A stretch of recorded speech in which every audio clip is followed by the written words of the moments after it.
ആരാണ് ആര്യാടൻ ഷൗക്കത്ത് എന്ന് PV അൻവറിന്റെ പരിഹാസം.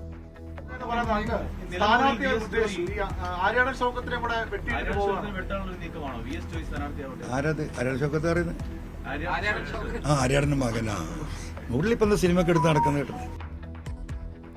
നാട്ടുകാർക്ക് താൻ ആരാണെന്ന് അറിയാമെന്ന് ഷൗക്കത്തിന്റെ മറുപടി. ഞാൻ ആരാണ്, ഞാൻ എന്താണെന്നൊക്കെ നമുക്ക് എല്ലാവർക്കും അറിയാവുന്ന കാര്യങ്ങളാണ്. ഞാനിപ്പോ അതിനെക്കുറിച്ച് ഞാൻ എന്താണെന്ന് ഞാൻ തന്നെ പറയേണ്ട കാര്യമില്ല. UDF നേതാക്കളുടെ പ്രതികരണം കരുതലോടെ. അൻവർ MLA സ്ഥാനം രാജിവെച്ചവർ പാർട്ടി രൂപീകരിച്ചു, അതിൻ്റെ കാര്യങ്ങളൊക്കെ പറഞ്ഞു. UDFന് പിന്തുണയാണ് എന്നുള്ള തലത്തിൽ പറഞ്ഞു. ഇനി ആ കാര്യങ്ങൾ മുഴുവൻ രാഷ്ട്രീയമായി വിലയിരുത്തി ഔദ്യോഗികമായി ഒരു തീരുമാനം എടുക്കേണ്ടത് UDF ആണ്.